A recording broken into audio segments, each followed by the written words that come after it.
El laberinto de la soledad, por Octavio Paz. 6. 5. Conquista y colonia. Cualquier contacto con el pueblo mexicano, así sea fugaz, muestra que bajo las formas occidentales laten todavía las antiguas creencias y costumbres. Esos despojos, vivos aún, son testimonio de la vitalidad de las culturas precortesianas. Y después de los descubrimientos de arqueólogos e historiadores, ya no es posible referirse a esas sociedades como tribus bárbaras o primitivas. Por encima de la fascinación o del horror que nos produzcan, debe admitirse que los españoles, al llegar a México, encontraron civilizaciones complejas y refinadas.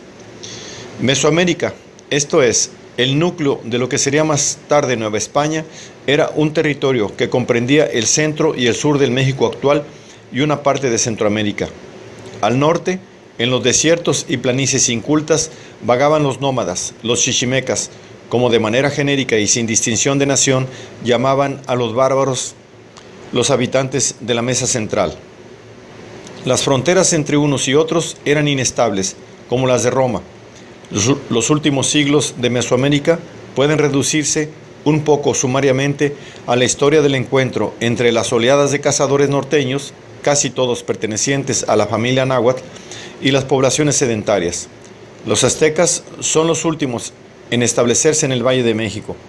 El previo trabajo de erosión de sus predecesores y el desgaste de los resortes íntimos de las viejas culturas locales hizo posible que acometieran la empresa extraordinaria de fundar lo que Arnold Toynbee llama un imperio universal, erigido sobre los restos de las antiguas sociedades.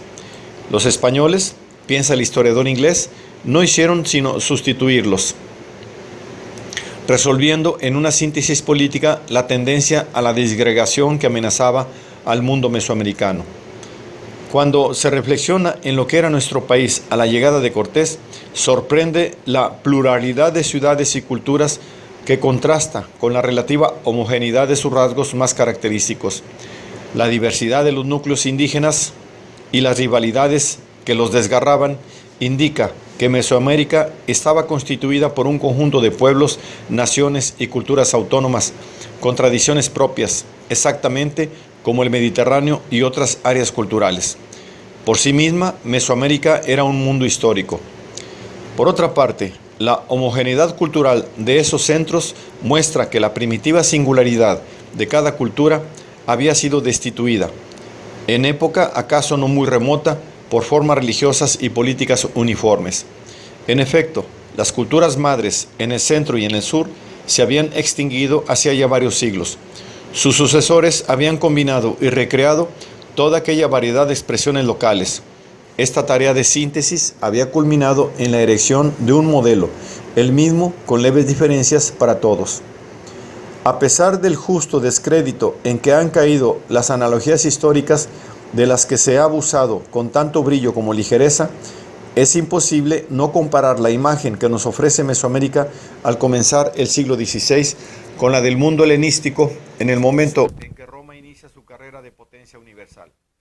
La existencia de varios grandes estados y la persistencia de un gran número de ciudades independientes, especialmente en la Grecia insular y continental, no impiden, sino subrayan la uniformidad cultural de ese universo. Seleucidas, Ptolomeos, Macedonios y muchos pequeños y efímeros estados no se distinguen entre sí por la diversidad y originalidad de sus respectivas sociedades, sino por las rencillas que fatalmente los dividen. Otro tanto puede decirse de las sociedades mesoamericanas.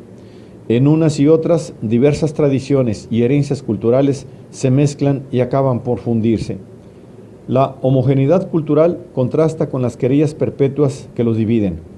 En el mundo helenístico, la uniformidad se logró a través del predominio de la cultura griega, que absorbe a las culturas orientales.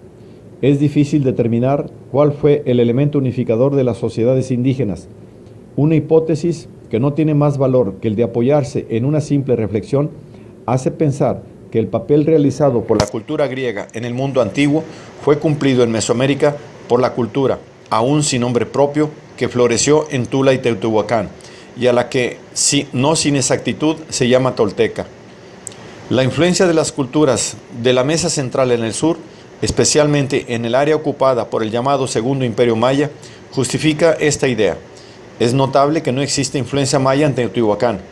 Chichén Itzá, por el contrario, es una ciudad tolteca.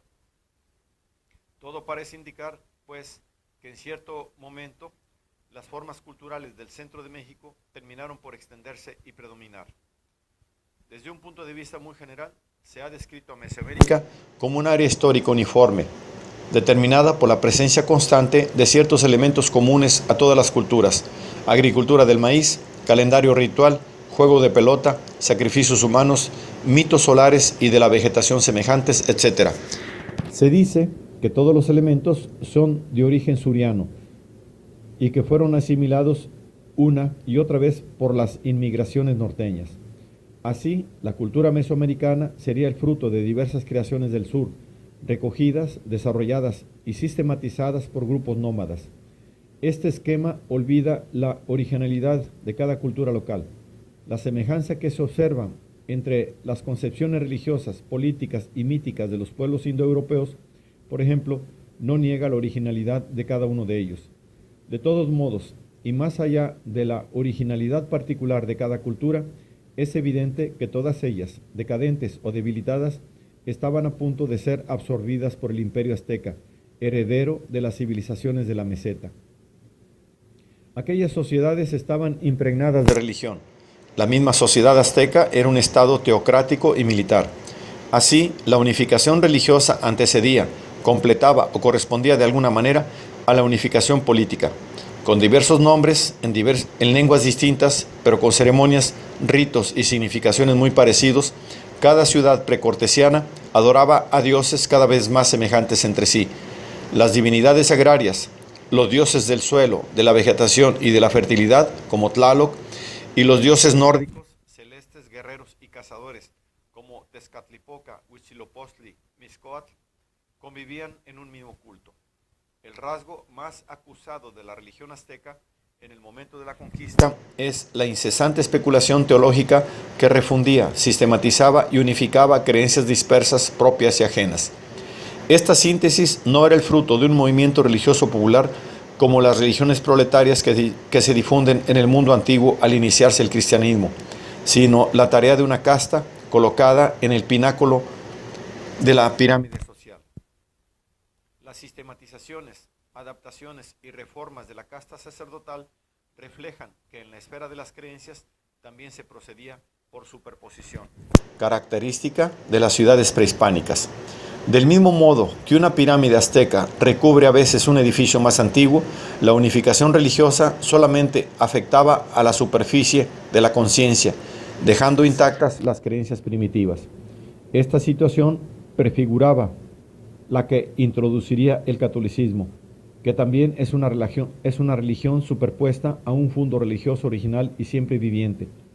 Todo preparaba la dominación española.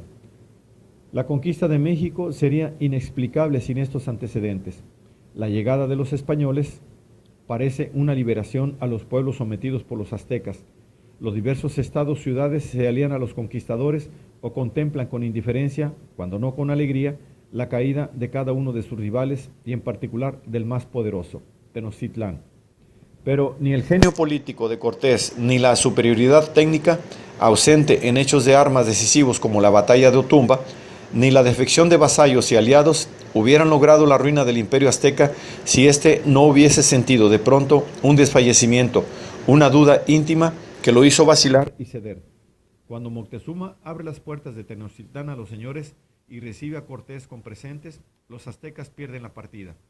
Su lucha final es un suicidio, y así lo dan a entender todos los textos que tenemos sobre este acontecimiento grandioso y sombrío. ¿Por qué cede Moctezuma?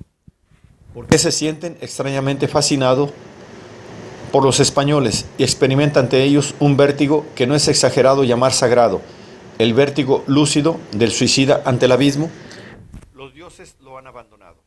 La gran traición con que comienza la historia de México no es la de los tlaxcaltecas, ni la de Moctezuma y su grupo, sino la de los dioses.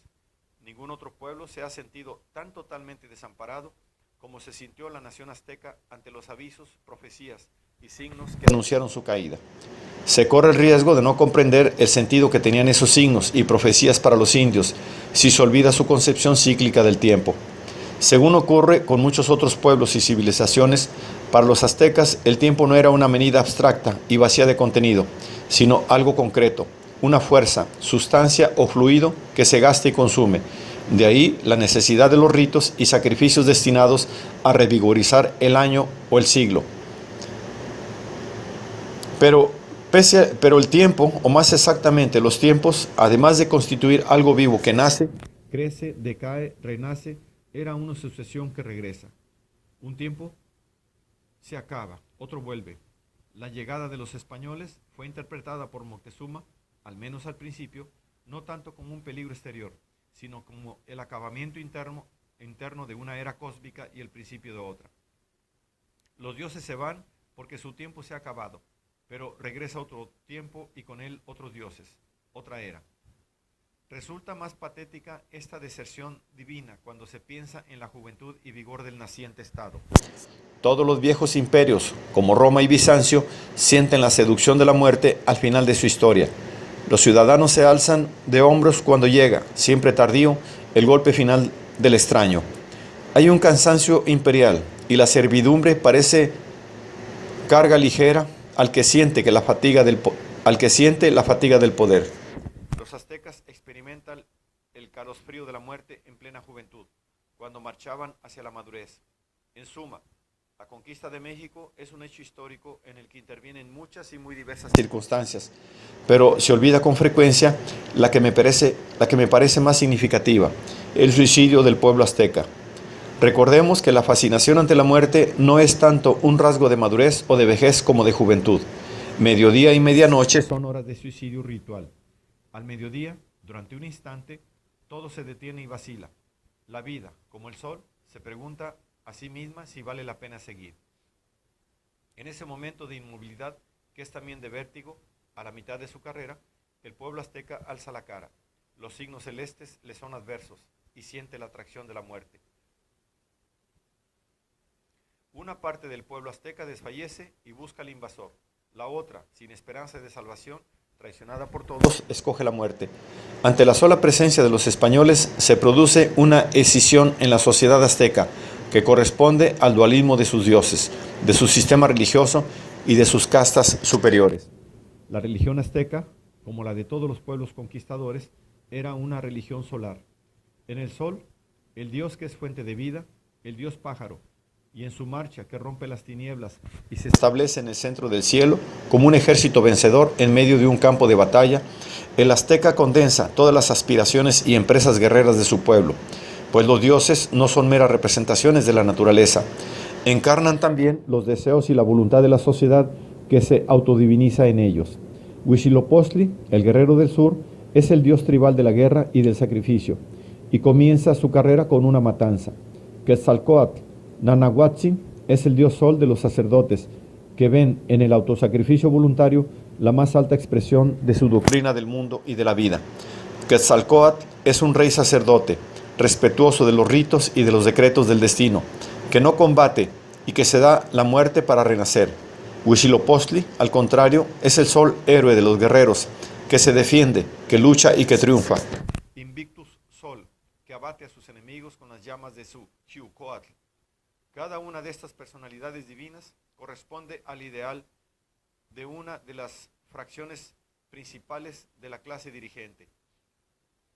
La dualidad de la religión azteca, reflejo de su división teocrático-militar y de su sistema social, corresponde también a los impulsos contradictorios que habitan cada ser y cada grupo humano. El instinto de la muerte y el de la vida disputan en cada uno de nosotros. Esas tendencias profundas impregnan la actividad de clases, castas e individuos y en los momentos críticos se manifiestan con toda desnudez. La victoria del instinto de la muerte revela que el pueblo azteca pierde de pronto la conciencia de su destino. Cuauhtémoc lucha a sabiendas de la derrota. En esta íntima y denodada aceptación de su pérdida radica el carácter trágico de su combate. Y el drama de esta conciencia que ve derrumbarse todo en torno suyo, y en primer término sus dioses, creadores de la grandeza de su pueblo, parece presidir nuestra historia entera. Cuauhtémoc y su pueblo mueren solos, abandonados de amigos, aliados, vasallos y dioses en la orfandad. La caída de la sociedad azteca precipita la del resto del mundo indio.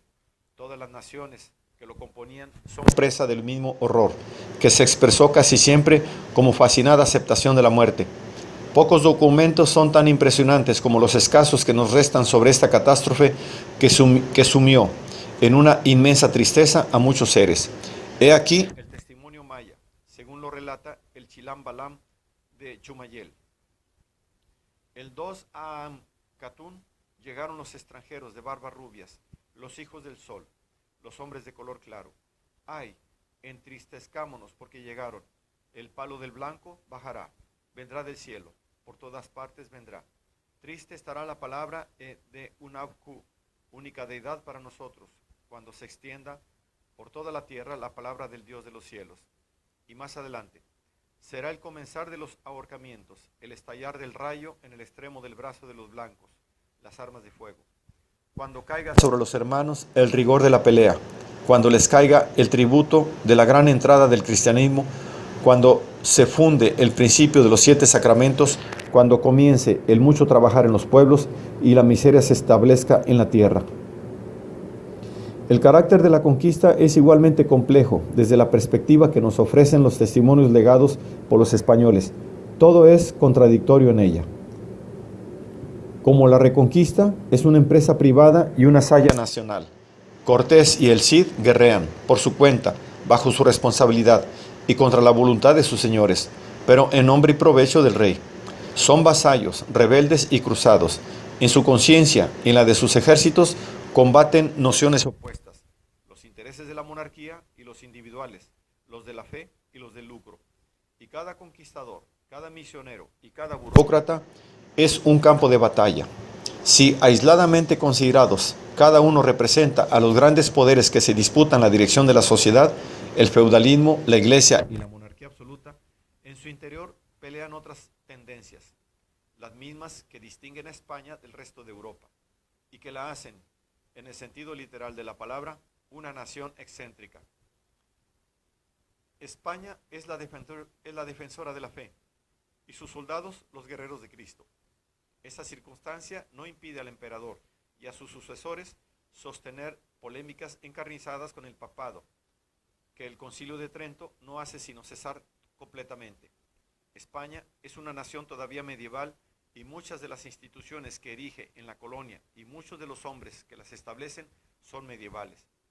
Al mismo tiempo, el descubrimiento y la conquista de América son una empresa renacentista. Así, España participa también en el Renacimiento, a menos que se piense que sus hazañas ultramarinas, consecuencia de la ciencia, la técnica y aún de los sueños y utopías renacentistas, no forman parte de ese movimiento histórico. Por otra parte, los conquistadores no son nada más repeticiones del guerrero medieval que lucha contra moros e infieles. Son aventureros, esto es, gente que se interna en los espacios abiertos y se arriesga en lo desconocido, rasgo también renacentista. El caballero medieval, por el contrario, vive en un mundo cerrado. Su gran empresa fueron las cruzadas, acontecimiento histórico de signo distinto a la conquista de América. El primero fue un rescate, el segundo un descubrimiento y una fundación. Y en fin, muchos de los conquistadores, Cortés, Jiménez de Quesada, son figuras inconcebibles en la Edad Media. Sus gustos literarios, tanto como su realismo político, su conciencia de la obra que realizan, tanto como la que Ortega y Gasset llamaría su estilo de vida, tienen escasa relación con la sensibilidad medieval. Si España se cierra al occidente y renuncia al porvenir en el momento de la contrarreforma, no lo hace sin antes adoptar y asimilar casi todas las formas artísticas del Renacimiento: poesía, pintura, novela, arquitectura.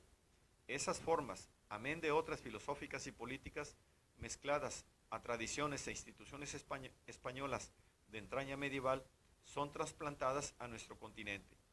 Y es significativo que la parte más viva de la herencia española en América esté constituida por esos elementos universales que España asimiló en un periodo también universal de su historia. La ausencia de casticismo, tradicionalismo y españolismo. en el sentido medieval que se ha querido dar a la palabra. Costra y cáscara de la casta Castilla. Es un rasgo permanente de la cultura hispanoamericana, abierta siempre al exterior y con voluntad de universalidad. Ni Juan Ruiz de Alarcón, ni Sor Juana, ni Darío, ni Bello son espíritus tradicionales, castizos. La tradición española que heredamos los hispanoamericanos es la que en España misma ha sido vista con desconfianza o desdén, la de los heterodoxos abiertos hacia Italia o hacia Francia. Nuestra cultura, como una parte de la española, es libre elección de unos cuantos espíritus, y así, según apuntaba Jorge Cuesta, se define como una libertad frente al pasivo tradicionalismo de nuestros pueblos. Es una forma, a veces superpuesta o indiferente a la realidad que la sustenta. En ese carácter estriba su grandeza y también, en algunos casos, su vacuidad o su impotencia. El crecimiento de nuestra lírica, que es por naturaleza diálogo entre el poeta y el mundo, y la relativa pobreza de nuestras formas épicas y dramáticas, reside acaso en este carácter ajeno, desprendido de la realidad de nuestra tradición. La disparidad de elementos y tendencias que se observan en la conquista no enturbia su clara unidad histórica. Todos ellos reflejan la naturaleza del Estado español, cuyo rasgo más notable consistía en ser una creación artificial, una construcción política en el más estricto de los significados de la palabra. La monarquía española nace de una violencia, la que los reyes católicos y sus sucesores imponen a la diversidad de pueblos y naciones sometidos a su dominio. La unidad española fue y sigue siendo fruto de la voluntad política del Estado, ajena a la de los elementos que la componen. El catolicismo español siempre ha vivido en función de esa voluntad. De ahí, quizá, su tono beligerante, autoritario e inquisitorial. La rapidez con que el Estado español asimila y organiza las conquistas que realizan los particulares muestra que una misma voluntad, perseguida con cierta coherente inflexibilidad, anima a las empresas europeas y las de ultramar. Las colonias alcanzaron en poco tiempo una complejidad y perfección que contrasta con el lento desarrollo de las fundadas por otros países. La previa existencia de sociedades estables y maduras facilitó, sin duda, la tarea de los españoles. Pero es evidente que la voluntad hispana de crear un mundo a su imagen. En 1604, a menos de un siglo de la caída de Tenochtitlán, Balbuena da a conocer la grandeza mexicana. En resumen, se contemple la conquista desde la perspectiva indígena o desde la española, este acontecimiento es expresión de una voluntad unitaria. A pesar de las contradicciones que la constituyen, la conquista es un hecho histórico destinado a crear una unidad de la pluralidad cultural y política precortesiana. Frente a la variedad de razas, lenguas, tendencias y estados del mundo prehispánico, los españoles postulan un solo idioma, una sola fe, un solo Señor. Si México nace en el siglo XVI, hay que convenir que es hijo de una doble violencia imperial y unitaria, la de los aztecas y la de los españoles. El imperio que funda Cortés sobre los restos de las viejas culturas aborígenes era un organismo subsidiario, satélite del sol hispano. La suerte de los indios pudo ser así la de tantos pueblos que ven humillada su cultura nacional sin que el nuevo orden, mera superposición tiránica, abra sus puertas a la participación de los dominados. Pero el Estado fundado por los españoles fue un orden abierto. Y esta circunstancia, así como las modalidades de la participación de los vencidos en la actividad central de la nueva sociedad, la religión, merecen un examen detenido. La historia de México, y aún la de cada mexicano, arranca precisamente de esta situación. Así pues, el estudio del orden colonial es imprescindible. La determinación de las notas más salientes de la religiosidad colonial, sea en sus manifestaciones populares o en las de sus espíritus más representativos, nos mostrará el sentido de nuestra cultura y el origen de muchos de nuestros conflictos posteriores. La presteza con que el Estado español, eliminando ambiciones de encomenderos, infidelidades de oidores y rivalidades de toda índole, recrea las nuevas posesiones a imagen y semejanza de la metrópoli.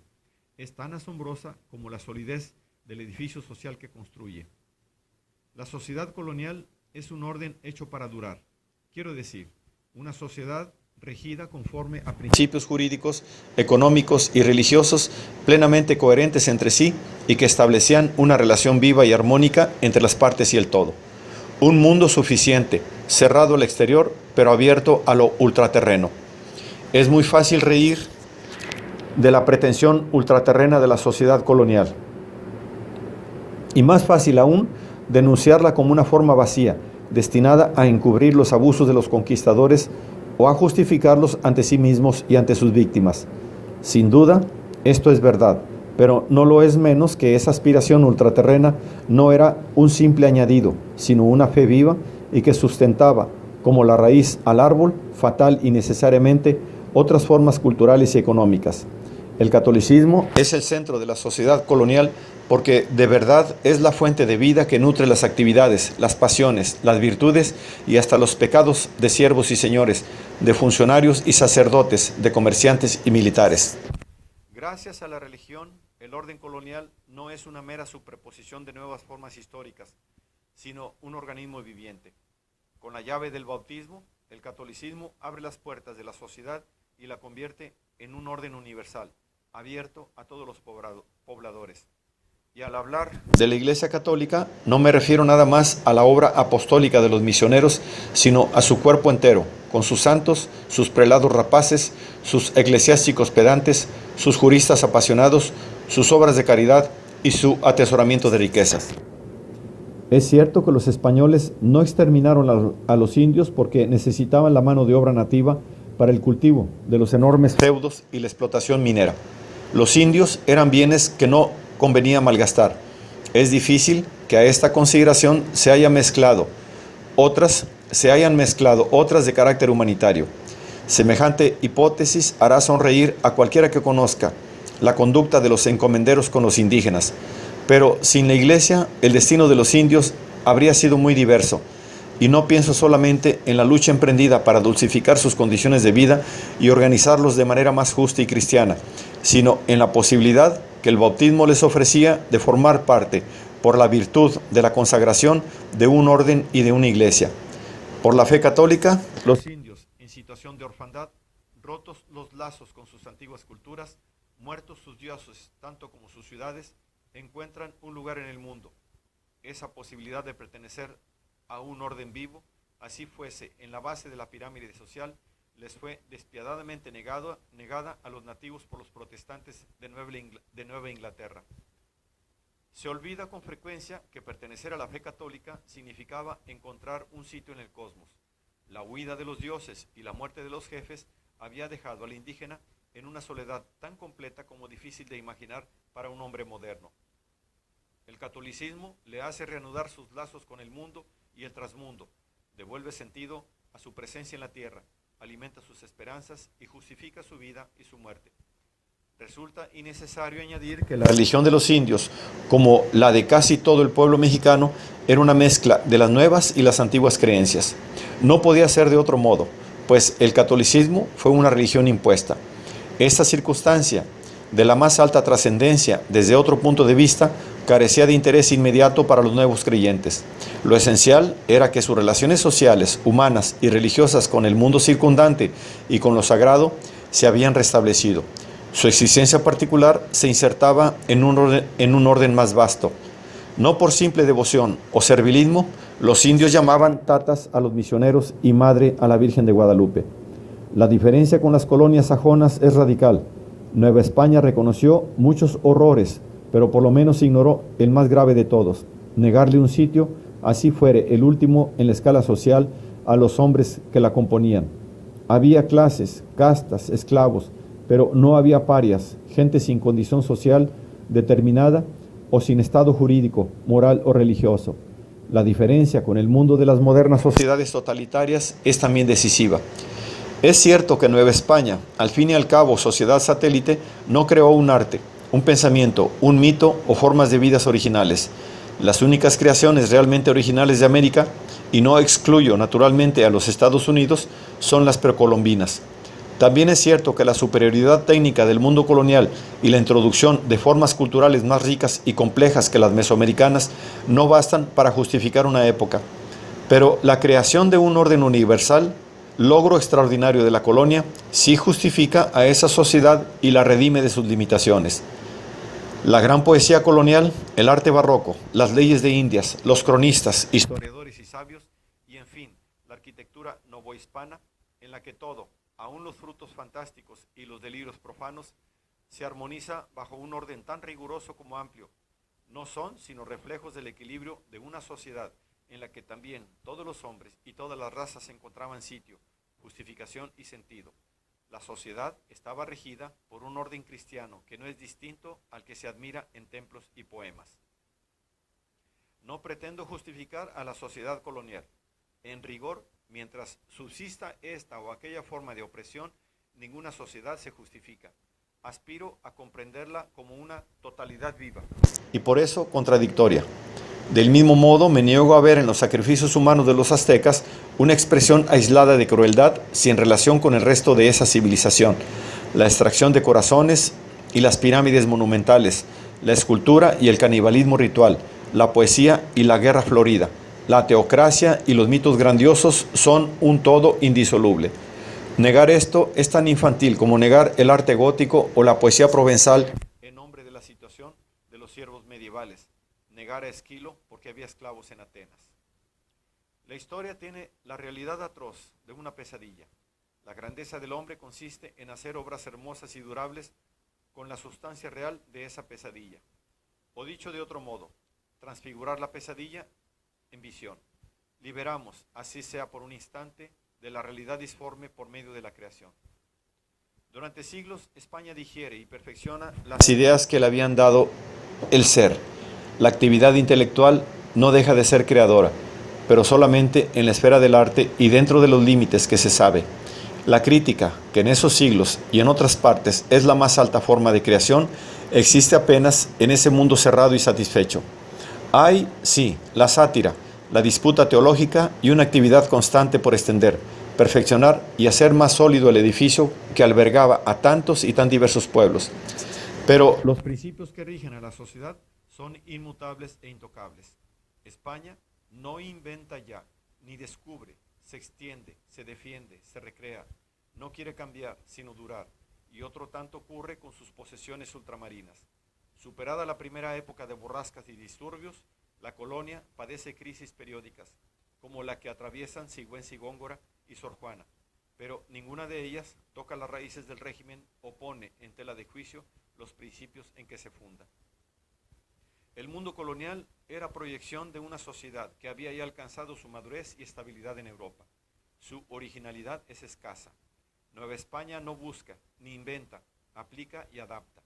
Todas sus creaciones, incluso la de su propio ser, son reflejos de las españolas. Y la permeabilidad con que lentamente las formas hispánicas aceptan las modificaciones que les impone la realidad novohispana no niega el carácter conservador de la colonia. Las sociedades tradicionales, observa Ortega y Gasset, son realistas, desconfían de los saltos bruscos, pero cambian despacio, aceptando las sugestiones de la realidad. La grandeza mexicana es la de un sol inmóvil, mediodía prematuro, que ya nada tiene que conquistar sino su descomposición. La especulación religiosa que había cesado desde hacía siglos. La especulación religiosa había cesado desde hacía siglos. La doctrina estaba hecha y se trataba sobre todo de vivirla. La Iglesia se inmoviliza en Europa, a la defensiva.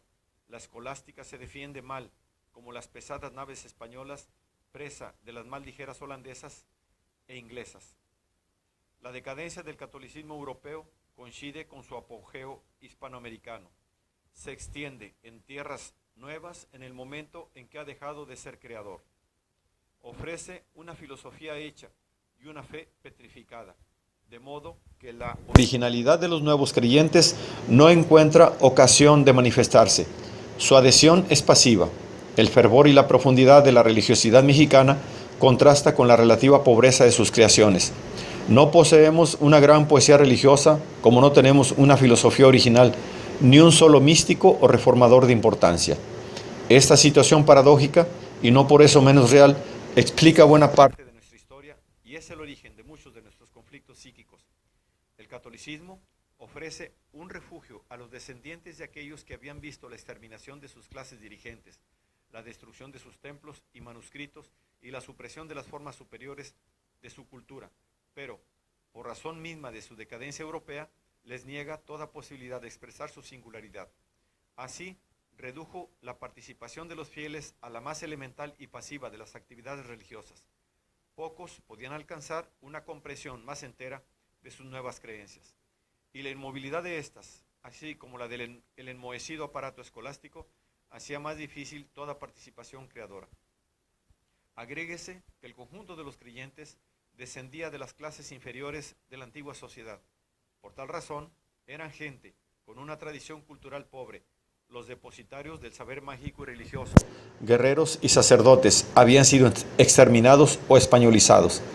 En suma, la creación religiosa estaba vedada a los creyentes a consecuencia de las circunstancias que determinaban su participación. De ahí la relativa infecundidad del catolicismo colonial, sobre todo si se recuerda su fertilidad entre bárbaros y romanos cristianizados en el momento en que la religión era la única fuerza viva del mundo antiguo. No es difícil, pues, que nuestra actitud antitradicional y la ambigüedad de nuestra posición frente al catolicismo se originen en este hecho.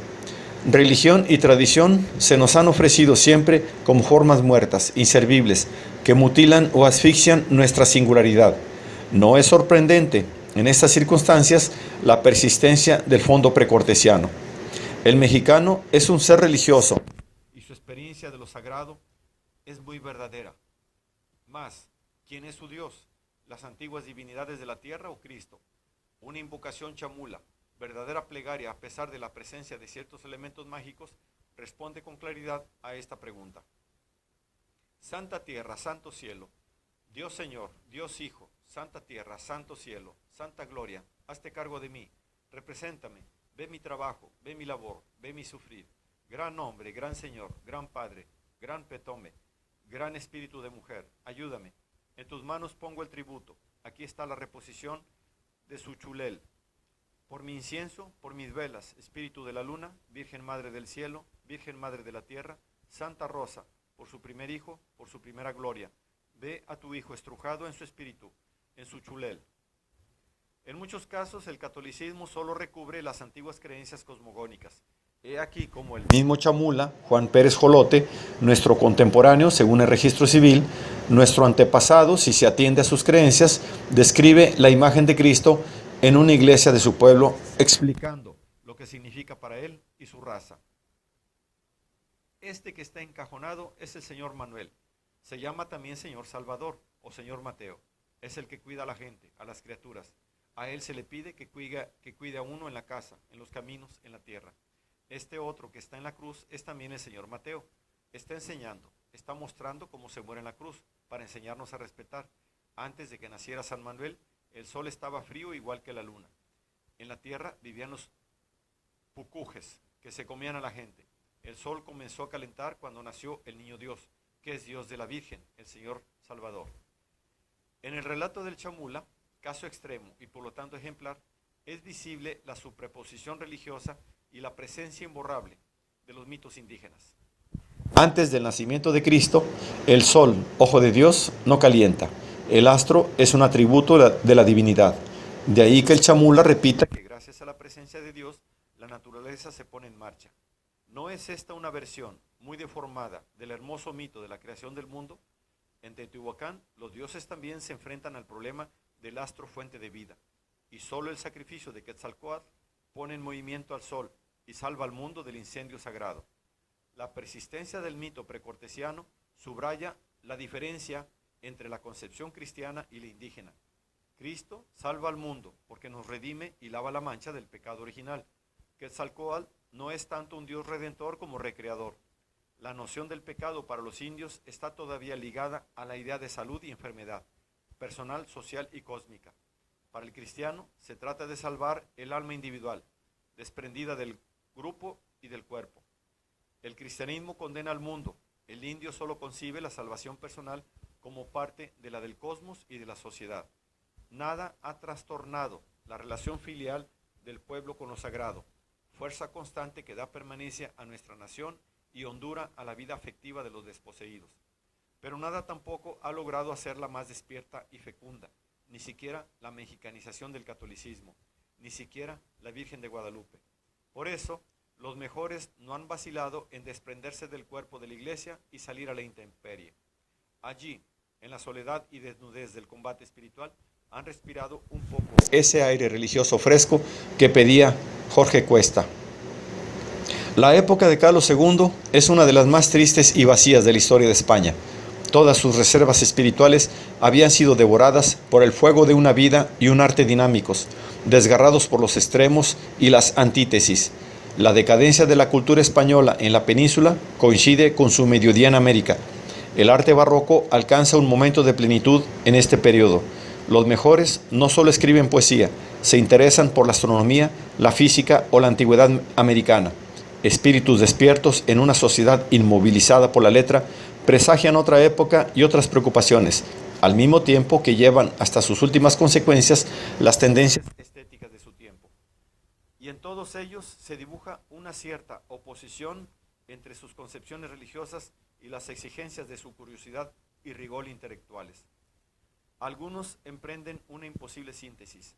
Sor Juana, por ejemplo, emprende la composición del primer sueño, tentativa por conciliar ciencia y poesía, barroquismo e iluminismo. Sería inexacto identificar el drama de esta generación con el que desgarra a sus contemporáneos europeos y que el siglo XVIII hará patente. El conflicto que los habita y que acaba por reducirlos al silencio no es tanto el de la fe y la razón como el de la petrificación de unas creencias que habían perdido toda su frescura y fertilidad y que por lo tanto eran incapaces de satisfacer lo que su apetito espiritual les pedía. Edmundo O'Gorman plantea así los términos del conflicto: estado intermedio en que la razón hace estragos, en la calma, y en que ya no basta el consuelo de la religión. Pero no bastan los consuelos de la fe porque se trata de una fe inmóvil y seca. La crítica de la razón vendrá en América más tarde. O'Gorman precisa el carácter de la disyuntiva como sigue: tener fe en Dios y en la razón a un mismo tiempo es vivir con el ser arraigado, desgarrado y si se prefiere, en la posibilidad real, única, extremosa y contradictoria, constituida por dos posibles imposibles del existir humano. Esta penetrante descripción es válida si se atenúan los dos polos de esas imposibles posibilidades.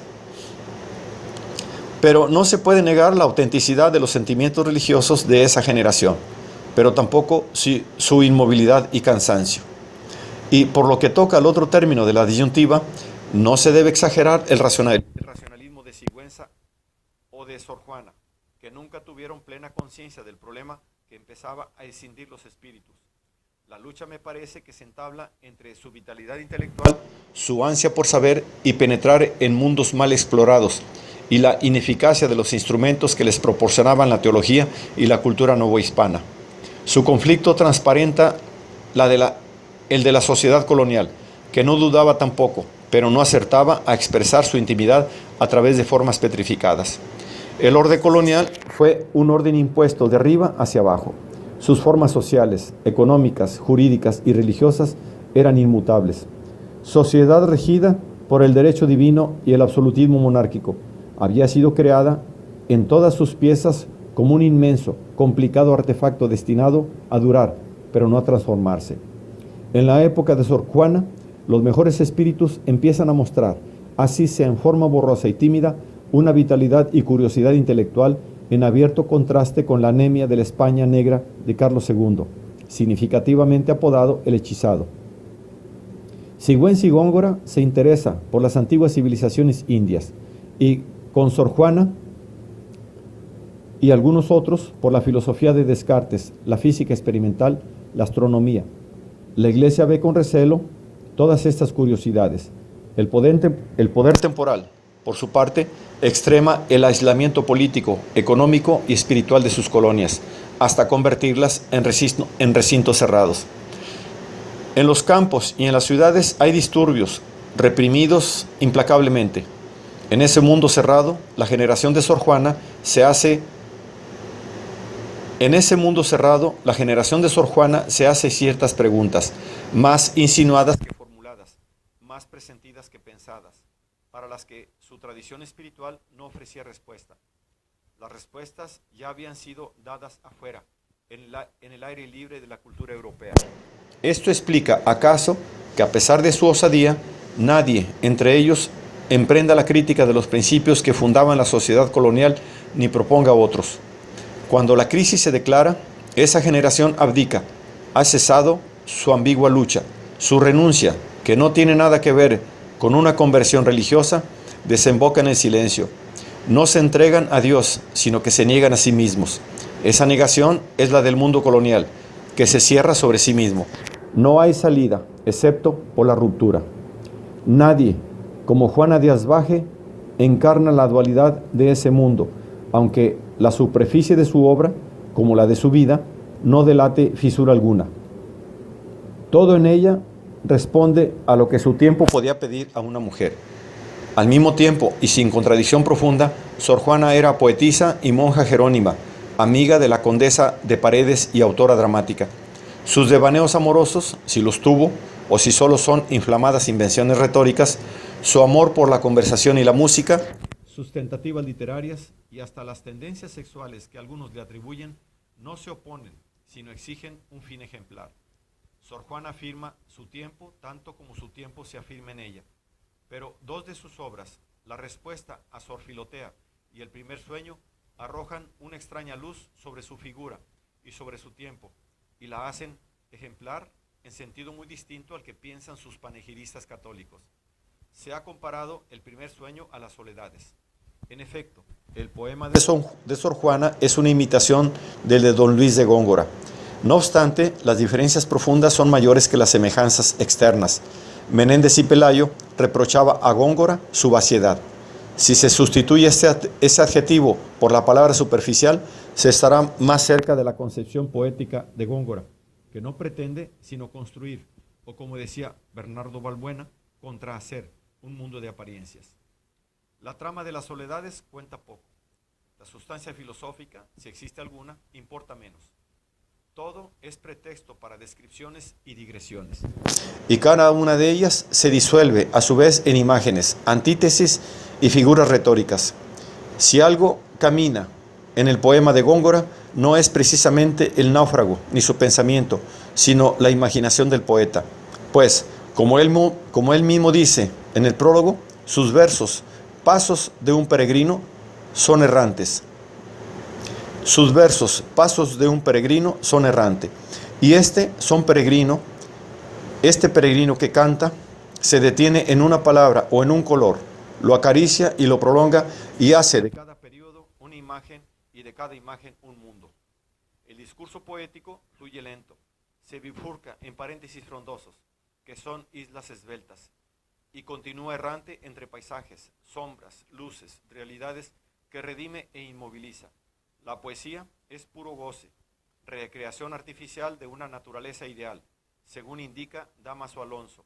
Así, no hay conflicto entre sustancia y forma, porque Góngora vuelve todo forma, todo superficie cristalina o trémula, tersa o undosa. Sor Juana utiliza el procedimiento de Góngora, pero acomete un poema filosófico. Quiere penetrar en la realidad, no transmutarla en deliciosa superficie. Las oscuridades del poema son dobles, las sintácticas y las mitológicas y las conceptuales. El poema, dice Alfonso Reyes, es una tentativa por llegar a una poesía de pura emoción intelectual. La visión que nos entrega El primer sueño es la del sueño de la noche universal, en la que el mundo y el hombre sueñan y son soñados. Cosmos que se sueña hasta cuando sueña que despierta. Nada más alejado de la noche carnal y espiritual de los místicos que nada más alejado de la noche carnal y espiritual de los místicos que esta noche intelectual. El poema de Sor Juana no tiene antecedentes en la poesía de la lengua española y, como insinúa Bosler, prefigura el movimiento poético de la Ilustración alemana. Pero El primer sueño es un intento más que un logro, al contrario de lo que ocurre con las soledades, aunque su autor no las haya terminado. Y no podía ser de otro modo, pues en el poema de Sor Juana como en su vida misma, hay hay una zona neutra de vacío, la que produce el choque de las tendencias opuestas que la devoraban y que no acertó a reconciliar. Sor Juana nos ha dejado un texto revelador, al mismo tiempo declaración de fe en la inteligencia y renuncia a su ejercicio. La respuesta a Sor Filotea, defensa del intelectual y de la mujer, la respuesta es también la historia de una vocación. Si se ha de hacer caso a sus confesiones, apenas hubo ciencia que no la tentara. Su curiosidad no es la del hombre de ciencias, sino la del hombre culto que aspira a integrar en una visión coherente todas las particularidades del conocimiento. Presentía un oculto engarce entre todas las verdades. Al referirse a la diversidad de sus estudios, advierte que sus contradicciones son más aparentes que reales, al menos en lo formal y especulativo. Las ciencias y las artes, por más contrarias que sean, no solo no estorban a la comprensión general de la naturaleza, sino la ayudan, dando luz y abriendo camino las unas a las otras, por variaciones y ocultos enlaces, de manera que parece que se corresponden y están unidas en admirable trabazón y concierto. Si no era mujer de ciencia, tampoco era un espíritu filosófico, porque carecía del poder que abstrae.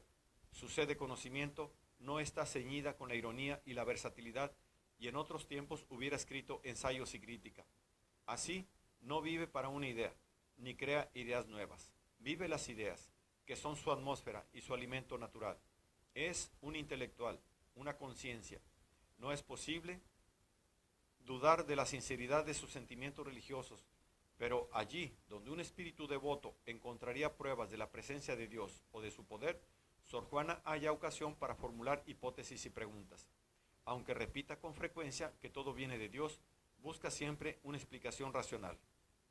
Estaban en mi presencia dos niñas jugando con un trompo, y apenas yo vi el movimiento en la figura cuando empecé, con esta mi locura, a considerar el fácil motu de la forma esférica. Contrastan estas declaraciones con las de los escritores españoles de la época y aún con las de los escritores de las generaciones posteriores. Para ninguno de ellos, el mundo físico es un problema. Aceptan la realidad tal cual es o la condenan. Fuera de la acción no hay sino la contemplación. Parece decirnos la literatura española de los siglos de oro. Entre aventura y renuncia se mueve la vida histórica española. Ni Gracián ni Quevedo, por no hablar de los escritores religiosos, muestran interés por el conocimiento en sí. Desdeñan la curiosidad intelectual y todo su saber lo refieren a la conducta, a la moral o a la salvación.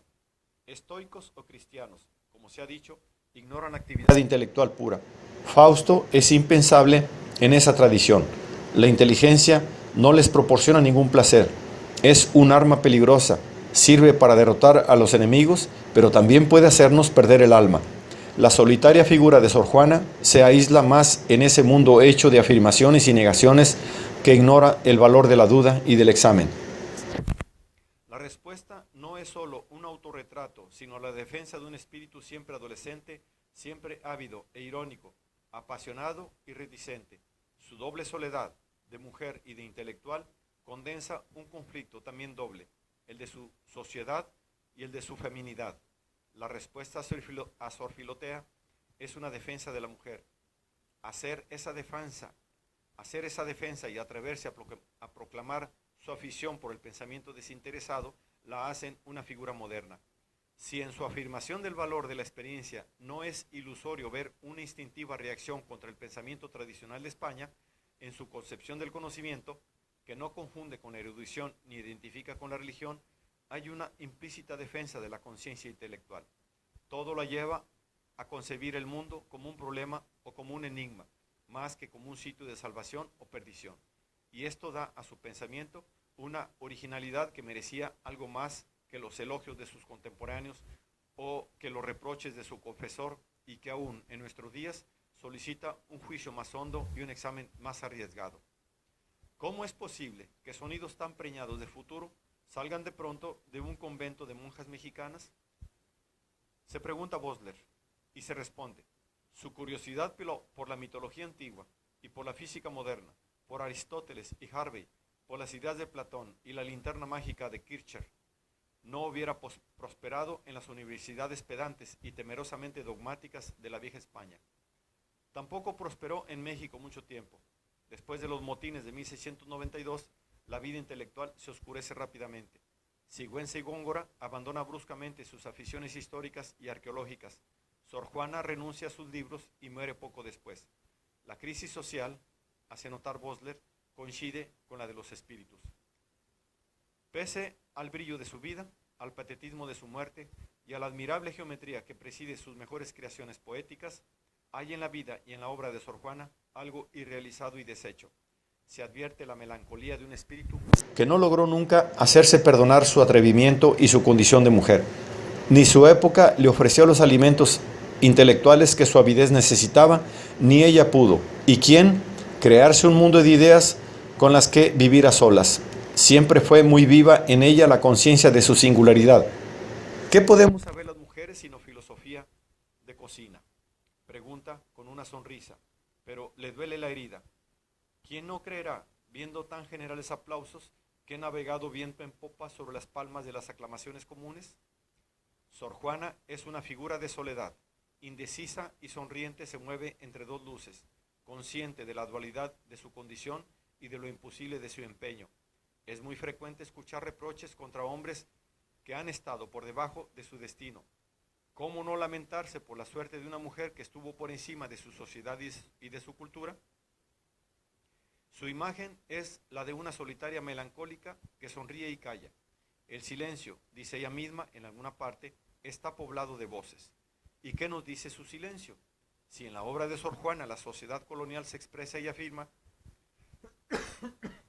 en su silencio esa misma sociedad se condena. La experiencia de Sor Juana, que acaba en silencio y abdicación, completa así el examen del orden colonial. Mundo abierto a la participación y por lo tanto orden cultural vivo, sí, pero implacablemente cerrado a toda expresión personal, a toda aventura. Mundo cerrado al futuro, para ser nosotros mismos. Tuvimos que romper con ese orden sin salida, aún a riesgo de quedarnos en la orfandad. El siglo XIX será el siglo de la ruptura y, al mismo tiempo, el de la tentativa por crear nuevos lazos con otra tradición, si más lejana, no menos universal que la que nos ofreció la Iglesia Católica, la del racionalismo europeo.